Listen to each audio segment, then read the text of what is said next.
the next two or three parts of this series, we're going to explore how to make some of the tunnel walls transparent as we animate and rotate it.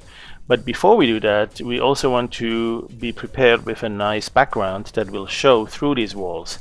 And I've been thinking, what kind of background would be kind of really interesting. I mean, obviously, something like a sky background, like what we can render, just like that. That would be a quick and easy one to do.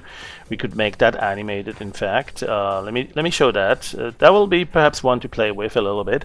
But I have something better in mind too. So let's look at this one first. Let's say we do an animation of 200 frames. There you go, and we want that to play at 30 frames a second. So we know it's going to last about 6 or 7 seconds, somewhere around that. You also have FPS here, frames per second, to double check the frame rate. There you go. Alright, so we want that sky to animate, which means we need to render it animated. So we go to Render menu and Sky. And you can play with these parameters all day long, and then at some point decide to animate them. So what you do is you click Animate, and you can animate a couple of things. The position of the clouds as they move towards you, that is the speed in, I think, in this direction here. Or maybe this one. Let's do this. Let's give this 0. Oh yeah, that's a side movement in X, and Y comes towards you in this case. Let's give it 5, and the speed is actually a transformation in fractal space, and it causes the clouds to change shape. So like they dissolve and reform and that sort of things. Let's make that also 5, or somewhere around there. Alright, and so what you see now is that it's rendering the animation of these clouds as they move towards you. And that would be really a nice background to show. Now we're not going to show the whole sky. We will eventually have a tunnel with some holes in the walls, and we can see parts of that sky animated through those windows, through those holes. It's just going to look better by virtue of the fact that it is animated, and also presents a little bit of interesting activity on that background behind the tunnel walls. So that's the idea behind this, is to simply have more than just a static image in the background, to actually have an animation. Alright, so I'm going to wait for this one to complete, and then we'll catch up with another type of animation that's pretty neat too. And I wanted you to just play with either one of those to get ready for what follows afterwards, which is to create an animation of the walls. Now wait a moment, how many? Yeah, we are on frame 150 right up here. You can see the count, 160 out of 200, almost done here. I guess this image here is not representative. This progress bar here is not fully representative for of the actual progress, because we're almost done here. 5, 4, 3, 2, 1, done. Okay, so we have this animation, and next thing we'll do, we'll store it and get ready to reuse it later on. So let's store this one to disk. It's pretty big. We don't want to waste any memory for that in RAM, and that will go to a quick memory dump on the hard drive. This is where you'll be so happy when you have a SSD or some other fast spinning drive, such as 10,000 RPM. That'll make a big difference. Now at this point, what we'll do is create a totally different type of background, and I'll start with a plain white background, and I'll go to the particle brushes. So what you will see here, let's go make sure we have the brush tool selected and particles, and then we'll pin this down here to make sure it kind of stays around there for a while. Alright, so there is a preset. If you click on the load button, there is a preset down there for drawing a seashell. I don't know, for some reason this caught my eye. This might be new, it might be something just with version 9.2, 9.2b, I don't remember. Anyway, it's got some settings that are interesting. You can probably find very similar settings in some of the freely downloadable presets of the particle brushes that you can find at thebest3d.com in the download section. But regardless of that, what I'd recommend you do is you take a look at these parameters and then start playing with these to adjust. So first of all, let's have a look at what happens with this brush. As I'm painting it, it's not really the cutest one quite yet. I mean, it's funny, it's different, it's not a single line, it's a whole bunch of them.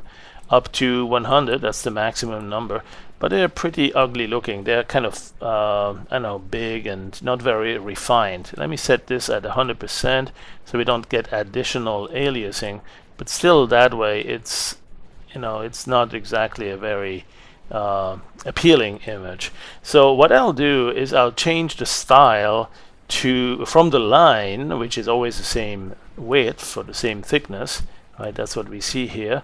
What I'll do is I'll change it to shrinking lines, and instead of keeping them relatively big like this by default, I'll make the size really fine, really small. I erase this, so you see the size at 0, and you get very fine lines. And even better to see them if you change the color and erase to black, so you have a very fine set of lines here. And this is starting to go into the direction that I want it to. So let's see. One thing we'll do is we'll play a little bit with the number of particles. Let's say 2, 3, 4. Let's go particles per emissions, perhaps a few more. And so it's starting to look like hair, but very blue hair. And we want the drag to be not 1. 1, nothing moves, nothing's showing. But 2, it's going ahead. Okay, so that would be here. 2, it's going in the opposite direction of your mouse. 0, it's going with it, but a little bit too fast. So you want to be close to 1, but just like a notch beyond that, like 0.9. Then it's a little bit more civilized or contained. It kind of follows the mouse, and you have some controls here with particles following the mouse more or less. Using the mouse velocity to kind of yank one out like that.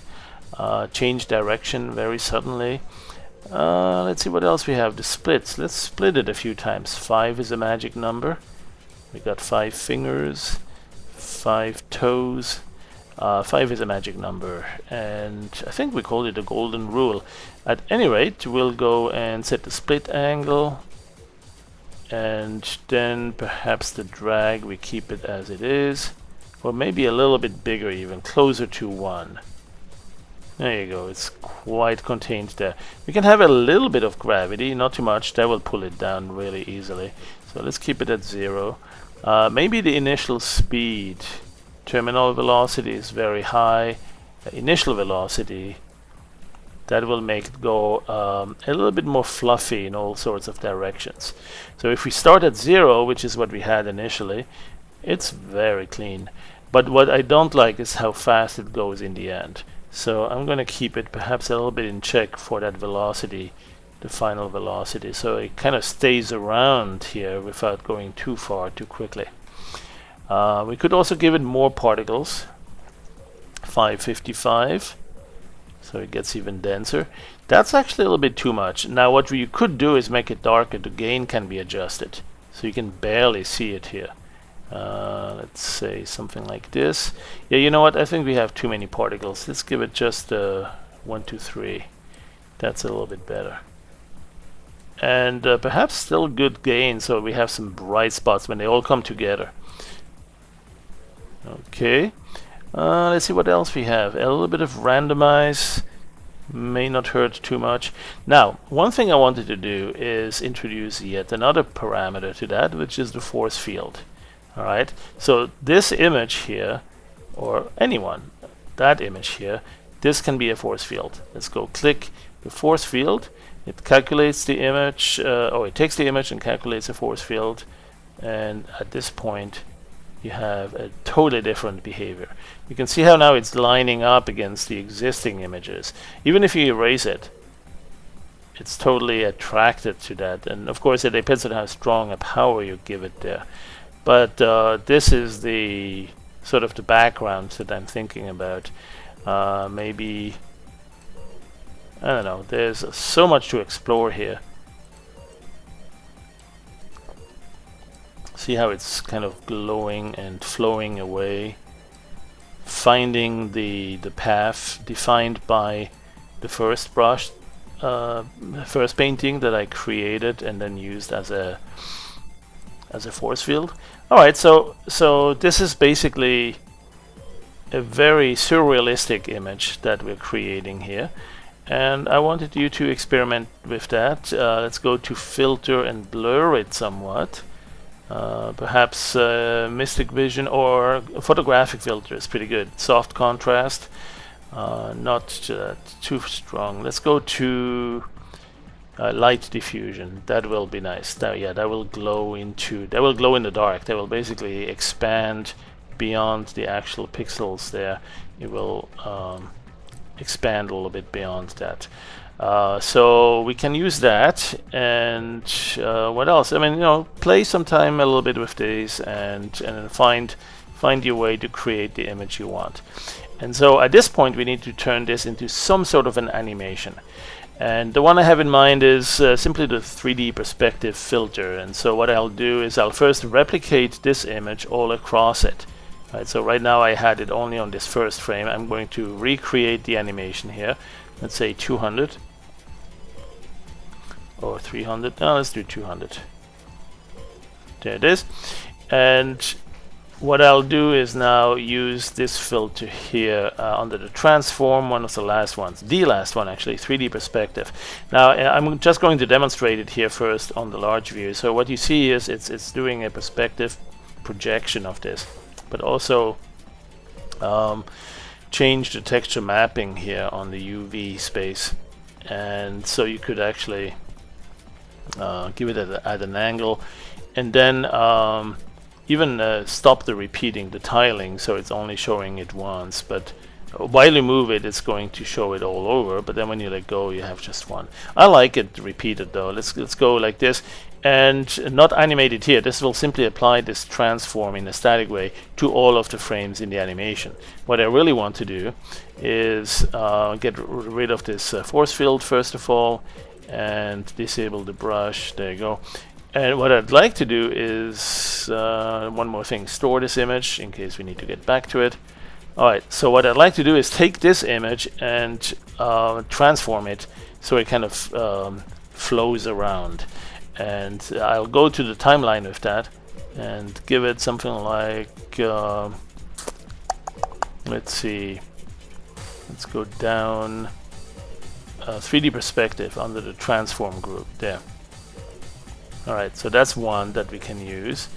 And what I'll do is, here's that little transformation. I'll go from here at the beginning of the animation, that's the first keyframe right there, and I'll go to the last one and turn the notch to the other direction, and then perhaps also follow it a little bit. Alright, and maybe even tilt it a little bit like that. So that way we have a nice little transformation like so. Actually, I don't like the fact that it's too dark here. Maybe we need to move it a little bit more in this direction. Let's try this. Keyframe that. Yeah, so it's actually changing direction. See, it's going to the left.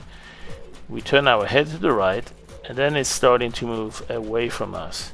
In fact, we could accelerate that a little bit and move it even farther. Like so. So we have now a nice little... Oh wait, we have two keyframes here. That's no good. This one we don't need anymore. Let's go delete this one.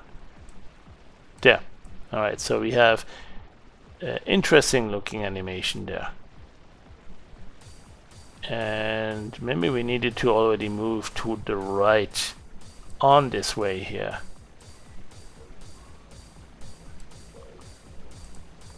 Something like this. And this one really shouldn't be there. Yeah, it just needs to move to the right. Like so. This one goes bye-bye. This one stays. No, I think I deleted the wrong one. Ah. You know what, let me increase this so we have a little bit more granularity. That's what we need really here. Let's go and set it all the way to the right. Like so. Keyframe that. And yeah, it's not perfect, but it'll do just fine for starters. Okay. Alright, so we have this little animation. Let's go apply it. And it's doing that now, transforming it frame for frame into the animation. We could add others. We could do some wave deformation. we have a thing called wiggle warp. Haven't used that for a while. Let's see how that one works. As soon as this one's done here, I'll store it and then I'll do a wiggle warp. And coming through here, I don't know why it's so slow today. Something else must be running on my computer. I just upgraded to 8.1. Not Dog Waffle, but Windows. Alright. Alright, let's see what that looks like. Play that. Okay.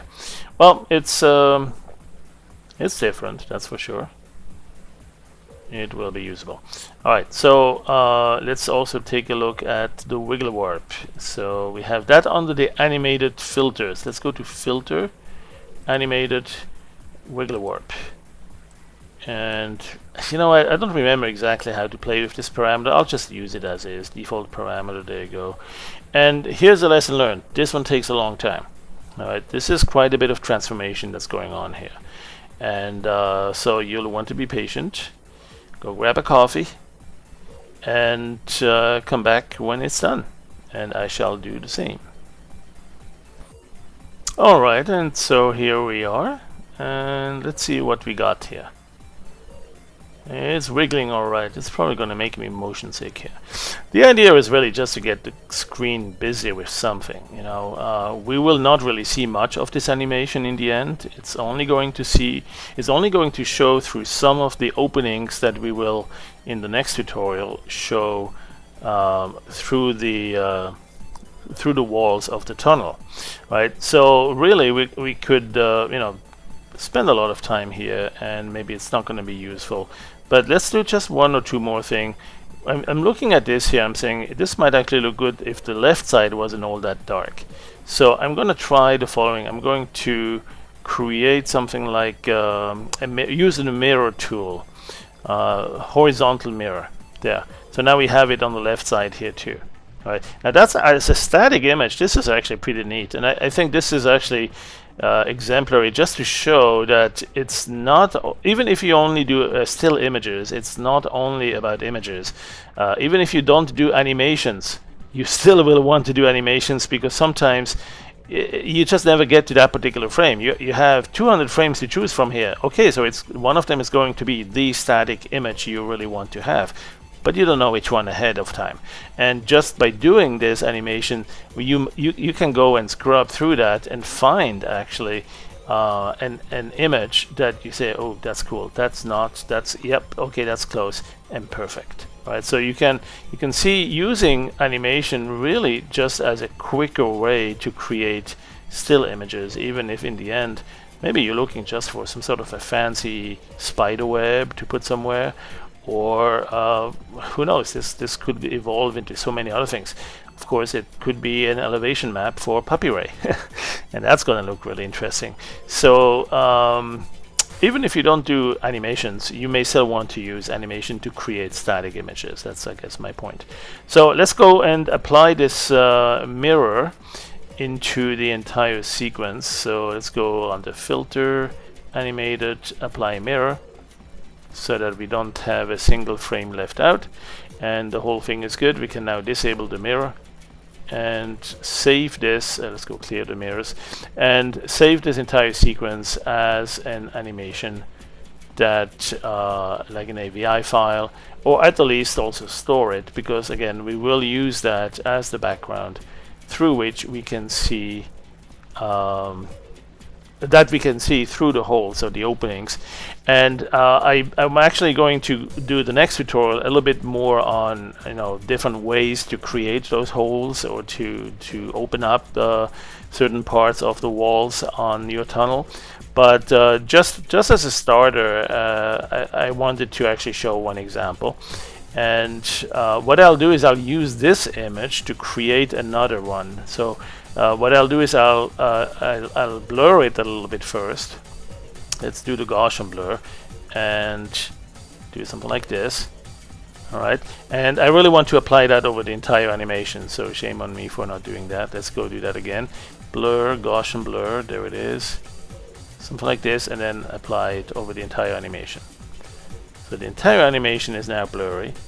And the reason I wanted that to be blurry is so that I have some blotches or some larger areas that I can, let's say, how shall we say, turn either fully black or fully blue, kind of do a transition from one or the other. So what I'll do is I'll actually use the adjust value and apply the brightness. So I brighten it up, even the contrast, make the contrast or the gamma, so that we really end up getting just one or two colors there. Something like this. Pretty neat. And that's what you want to think of when it comes to sort of a selection mask, or cutting those holes in there. You want to think away from the soft colors like these and kind of more of a crisp opening or closing of these holes, and transition that's going to be either fully dark or bright, selected somewhere in between. So what I'll do is I'll apply that. Let's go animate that across the entire sequence. And this will be the walls of our tunnel. Now this one, I understand, is not square shaped, not 512 by 512, so it might have a little bit of a edge effect or edge condition showing along the side as we rotate it in the tunnel filter. But that's okay, we can take it. And let me see what else. You know what, actually that wall is only going to take this first image here. Alright, well, let's do that. Let's go and render filter, animated, and tunnel. There it is. And let's use a little bit of rotation and a lot of fast moving forward. And that looks very weird as it's happening, but once it's done, we should see a little bit of tunnel. Alright. Alright, so we are now going through a tunnel that is very sparse, that has a lot of dark areas, right, the black parts, and then a lot of bright blue parts. And what I'd like to do is open the black parts to make them transparent, right, to actually see the other animation behind it. And so what we'll do is find that other animation that I had stored and make that one the animated swap. Just click here, which is an option that you can have since version 9.2b, and with that it makes it the animated swap. You can still see it like this, and as you let's say you click here on the big big icon that previews the image, you click on that and it shows them both together, but it really doesn't show a whole lot because it's multiplied one to the other. What instead you want to do, let's go and uncheck that. What you want to do instead is to use the color keying and key on black to make that transparent in order to reveal completely what image is behind it in the swap sequence, the swap image. So that's what we have here. We say make this the animated swap image. And now we need to just go here and say how to reveal that. Now you can do that with a single image under filter and called combine, or rather display, so composite with swap, and call it, for instance, the color key, so that you get to choose what color, like the black parts here, are to be used to turn transparent, and then you actually see whatever is behind it. Now you can adjust a little bit that sensitivity, the high filter, low filter, and so on, the clip. You can and then you can animate that or apply it across the entire sequence. Alright, so that will actually show now the combination of both images, both animations. And there you go. That's how you do that, punching those holes. So that is the color keying effect, essentially.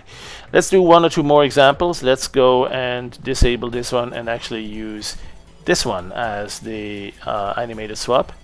So now we have another sky. We have an image that's already a combination, but we probably can make kind of this blue part disappear to some extent with that same combine or composite with swap. So let's try that here, and then just give it a little bit more a tolerance there to try to get rid of much of that blue that we have there. And you see, as you go around that, we can probably find a place somewhere where it's kind of perfectly disappearing. There you go, that one's pretty good. Yeah, we can be proud of this one. The matte you can show here. Okay, the white part is essentially the part that goes transparent. Animate that. And so now we have a very sparse tunnel. We barely see any parts of the tunnel anymore, but we still have the animation of the sky that we see, and the sky is animated, and we can see that both of these things are moving. Let's do one more. Okay, so we keep the sky, but this time we have a different animation that we'll put in the front. So let's go create a new tunnel. That tunnel, let's do something with grids, and let's do render. Let's see, Starfield, cellular, grid. Let's try the grid and give it very thick grid. There it is.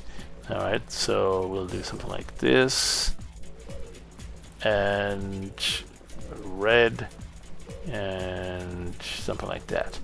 Alright, and then we'll select everything.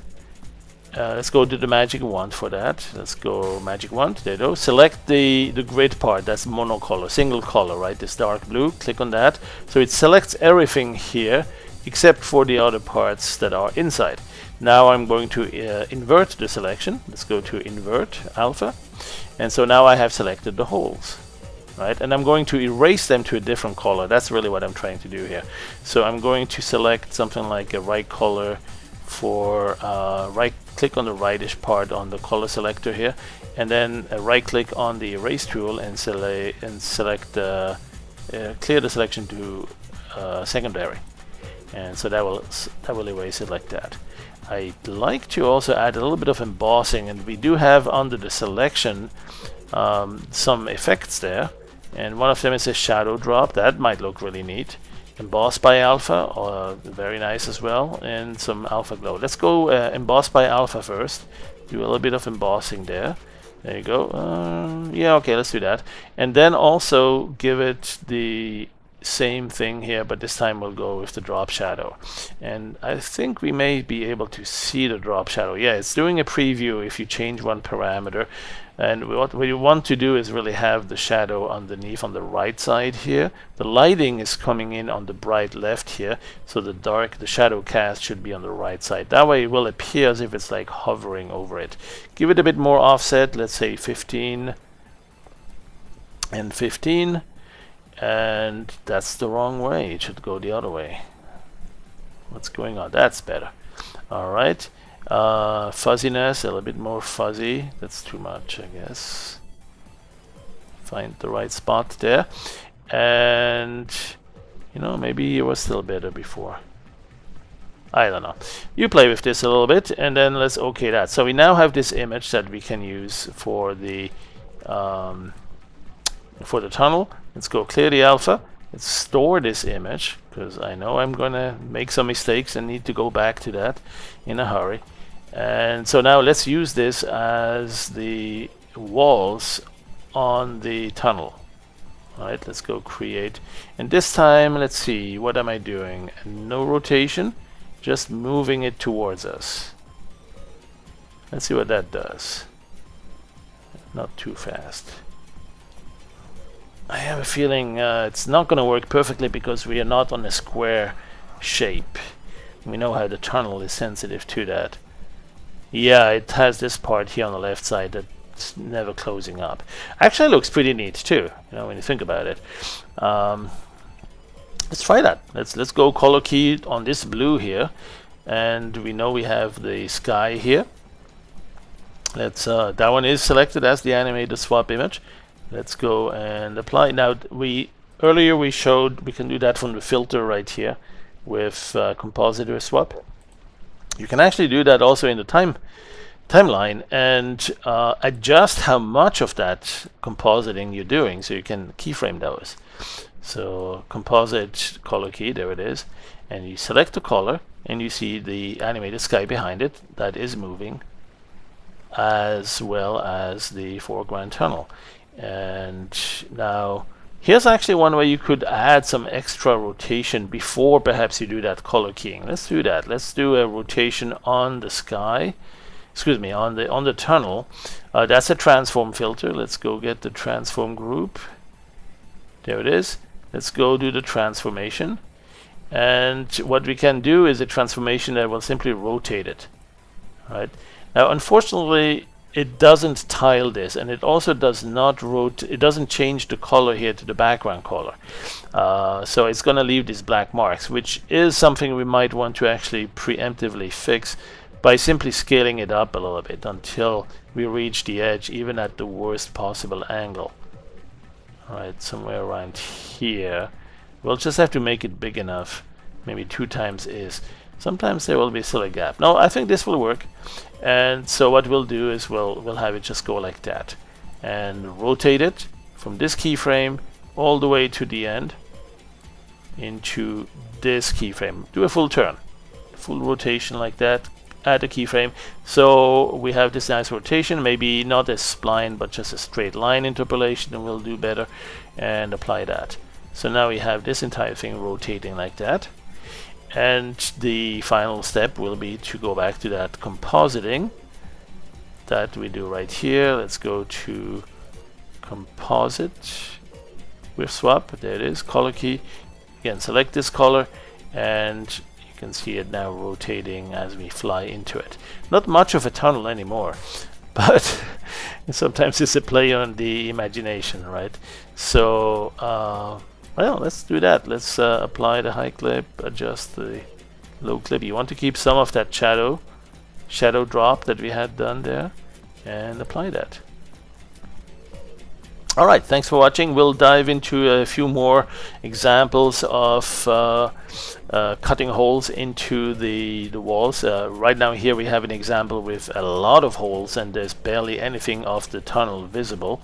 What we could do instead perhaps is have only a few holes, a few openings, kind of really like a wall, and then take a brick or 2 out, but much of the wall is still there. And that'll be the next segment.